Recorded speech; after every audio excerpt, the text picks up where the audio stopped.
ଗୋଟିଏ ଜଙ୍ଗଲର କାହାଣୀ। ସେଠାରେ ଗୋଟିଏ କାଉ ବେଲୁନ ବେପାର କରୁଥାଏ। ସେହି ଜଙ୍ଗଲର ଆଖପାଖରେ କାଉ ବୁଲେଇ ବୁଲେଇ ବେଲୁନ ବେପାର କରୁଥାଏ। ଆଉ ବେଳେବେଳେ ଡାକି ଡାକି ମଧ୍ୟ ବେଲୁନ ବେପାର କରୁଥାଏ। ବେଲୁନ ନବ ବେଲୁନ, ବେଲୁନ ନବ ବେଲୁନ, ଉଡ଼ନ୍ତା ବେଲୁନ। କିଛି ସମୟ ପରେ ଗୋଟିଏ ଟୁନି ଚଢ଼େଇ ଆସିଲା। ଆଚ୍ଛା କାଉ ମଉସା, ଏ ବେଲୁନ କ'ଣ ସତରେ ଉଡ଼ିବ? ଆରେ ହଁ, ଉଡ଼ିବ। ଏହାର ସୁତୁଲିକୁ ଧରିଲେ ଏହା ଆପେ ଆପେ ଉଡ଼ି ଉଡ଼ି ଯିବ। ହଉ ଠିକ୍ ଅଛି, କେତେ ଟଙ୍କା ପଡ଼ିବ? ଏହି ବେଲୁନ 5 ଟଙ୍କା ପଡ଼ିବ। କ'ଣ ନବ? ମୁଁ ମୋ ମା ଠାରୁ ପଇସା ଆଣୁଛି। ମା, କାଉ ମଉସା ବେଲୁନ ବିକୁଛନ୍ତି। ମା, ମୋର ଉଡ଼ନ୍ତା ବେଲୁନ ଦରକାର। ଉଡ଼ନ୍ତା ବେଲୁନ? ସେଇଟା କେମିତିକା ବେଲୁନ? ଏଟା ତ ବଡ଼ ମଜାଳିଆ ବେଲୁନ। ସେଇ ବେଲୁନରୁ ଗୋଟାଏ ଆଣିବି। ମା, ଜାଣିଛୁ ସେଇ ବେଲୁନଟିକୁ ଧରିଲେ ଉଡ଼ି ପାରିବ। ଆରେ ବା, କିନ୍ତୁ କେତେ ଟଙ୍କା ପଡ଼ିବ? 5 ଟଙ୍କା ମା, ମତେ ଦେ, ମୁଁ ସେଥିରେ ଉଡ଼ିବି। ମା ଟୁନି, ମୋର ତ 5 ଟଙ୍କା ନାହିଁ। ମା ଦେ, ମୁଁ ବେଲୁନ ଆଣିବି। ଆରେ ତୁ ଅଝଟ ହଉଛୁ, ମୁଁ କହୁଛି ନାହିଁ ମାନେ ନାହିଁ। ତାହେଲେ ମା, ମୁଁ ଆଜି କିଛି ଖାଇବିନି। ହଉ ଠିକ୍ ଅଛି, ନେ। ମା ଠାରୁ ପଇସା ଆଣି ଟୁନି ଚଢ଼େଇ ବେଲୁନ କିଣିବାକୁ ଆସିଲା। ପ୍ରିୟ କାଉ ମଉସା, ଆରେ ଗୋଟେ ନେଇଯାଅ। ସେଇ ଉଡ଼ନ୍ତା ବେଲୁନରୁ ଧରି ଟୁନି ଚଢ଼େଇ ଚାଲିଗଲା। ଆଉ ଏହାପରେ ଅନେକ ଚଢ଼େଇ ପଛକୁ ପଛ ବେଲୁନ କିଣି ଆସିଲେ। ଆଉ ବେଲୁନ ଧରି ଚାଲିଗଲେ। ଏପଟେ ଟୁନି ଚଢ଼େଇ ଆକାଶରେ ମନ ଇଚ୍ଛା ଖୋଲା ପବନରେ ଉଡ଼ି ବୁଲିଲା। ଥରେ ଏଠାକୁ ତ ଥରେ ସେଠାକୁ ଜଙ୍ଗଲ ସାରା ଘୁରି ବୁଲିଲା। ଆଉ ଉଡ଼ି ଉଡ଼ି ପ୍ରକୃତିର ମଜା ନେଲା। କିଛି ସମୟ ପରର ଘଟଣା। ଇଏ ନୀଳ ଚଢ଼େଇ ଟୁନି ଚଢ଼େଇ ଉଡ଼ୁଥିବାର ଦେଖିଲା। ଆରେ ଟୁନି ଚଢ଼େଇ କ'ଣ ଉଡ଼ୁଛି? ତାହେଲେ ମୁଁ ବି ଉଡ଼ିବି।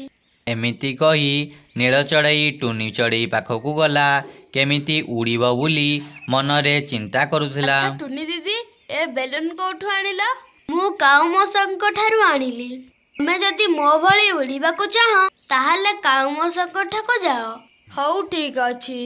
ଏହାପରେ ନୀଳ ଚଢ଼େଇ ସେଠାରୁ ଚାଲିଗଲା। ଆଉ ସେ ଯାଇ କାଉ ମଉସାଙ୍କ ଠାରେ ପହଞ୍ଚିଲା। କାଉ ମଉସା, ତୁମ ପାଖେ ଉଡ଼ନ୍ତା ବେଲୁନ ଅଛି?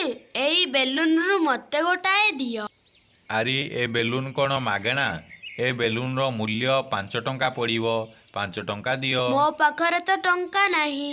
ଟଙ୍କା ନହେଲେ ମୁଁ ତ ବେଲୁନ ଦେବି ନାହିଁ। ତେଣୁ ତୁମେ ଏଠାରୁ ପଳାଅ। ଏମିତି ନିରାଶ ହୋଇ ନୀଳ ଚଢ଼େଇ ସେଠାରୁ ଚାଲିଗଲା। ମୁଁ ବେଲୁନରେ ଉଡ଼ି ପାରିନି ମାନେ ମୁଁ ଟୁନି ଚଢ଼େଇକୁ ଉଡ଼ିବାକୁ ଦେବିନି। ସେ କ'ଣ ଭାବିଛି କି ମୋତେ? ଏମିତି ଖଳବୁଦ୍ଧି ମନରେ ବିଚାର କରି ସେ ଟୁନି ଚଢ଼େଇ ବେଲୁନ ପାଖକୁ ଗଲା। ଆଉ ସେଠାରେ ଯାଇ ପହଞ୍ଚିଲା। ଆଉ ତାର ବେଲୁନ ପାଖକୁ ଯାଇ ନିଜର ଥଣ୍ଟ ସାହାଯ୍ୟରେ ତାର ବେଲୁନ ଫଟେଇ ଦେଲା।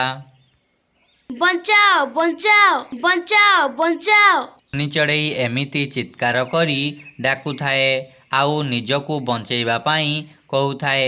ଏକଥା ଗୋଟିଏ ଗଛରେ କାଳୁ ଚଢ଼େଇ ନାମକ ଗୋଟିଏ ଚଢ଼େଇ ଦେଖୁଥାଏ।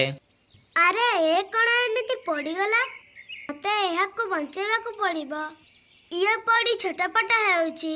ୟାକୁ ନ ବଞ୍ଚାଇଲେ ଇଏ ମରିଯିବ। ଏମିତି ବିଚାର କରି କାଳୁ ଚଢ଼େଇ ଟୁନି ଚଢ଼େଇ ପାଖକୁ ଗଲା। ଆରେ କ'ଣ ହେଲା? ତମେ ଏମିତି କାହିଁ ପଡ଼ିଗଲ? ଉଡ଼ନ୍ତା ବେଲୁନରେ ଉଡ଼ୁଥିଲି। ନୀଳ ଚଢ଼େଇ ଆସି ମୋ ବେଲୁନ ଫଟେଇ ଦେଲା। ତେଣୁ ମୁଁ ତଳେ ପଡ଼ିଗଲି। ହଉ ଠିକ୍ ଅଛି, ନୀଳ ଚଢ଼େଇ ସେ ତା ଦଣ୍ଡ ପାଇବ। ତୁମେ ମୋ ସହିତ ମୋ ବସାକୁ ଚାଲ। ତୁମେ ଠିକ୍ ହେଲା ପରେ ମୁଁ ତୁମକୁ ଅନେକ ବେଲୁନ ଦେବି। ଆଉ ତୁମେ ମନ ଖୁସିରେ ଆକାଶରେ ଉଡ଼ିବ। ଆରେ ନା, ମୁଁ କାହିଁ ତୁମ ସହିତ ଯିବି? ତୁମେ ମୋ ପାଇଁ କଷ୍ଟ ପାଇବ। ଏମିତି ଅନେକ ସମୟ କଥା ହେବା ପରେ ଦୁଇ ଚଢ଼େଇ କାଳୁ ଚଢ଼େଇର ବସାକୁ ଗଲେ। 10 ଦିନ ପରେ ଟୁନି ଚଢ଼େଇ ଭଲ ହୋଇ ଆସିଲା। ଆଉ ତାପରେ ତୁମେ ପୁଣି ଯାଇ ବେଲୁନ ଆଣ। ହଉ ଠିକ୍ ଅଛି। ପୁଣି ଥରେ ଟୁନି ଚଢ଼େଇ କାଉ ମଉସାଙ୍କ ଠାକୁ ଯାଇ ଆଉ ଗୋଟିଏ ବେଲୁନ ଆଣିଲା। ଆଉ ପୁଣି ଥରେ ଆକାଶରେ ନିଜ ମନ ଖୁସିରେ ଜଙ୍ଗଲ ସାରା ଏଠାରୁ ସେଠାକୁ ଘୁରି ବୁଲିଲା। ଏମିତି ସେଇ ବେଲୁନ ସାହାଯ୍ୟରେ ସେ ପୁଣି ତା ମା ପାଖକୁ ଚାଲିଗଲା। ନୀଳ ଚଢ଼େଇ ବେଲୁନରେ ଉଡ଼ୁଥିବା ବେଳେ ଆକାଶରୁ ପଡ଼ିଗଲା।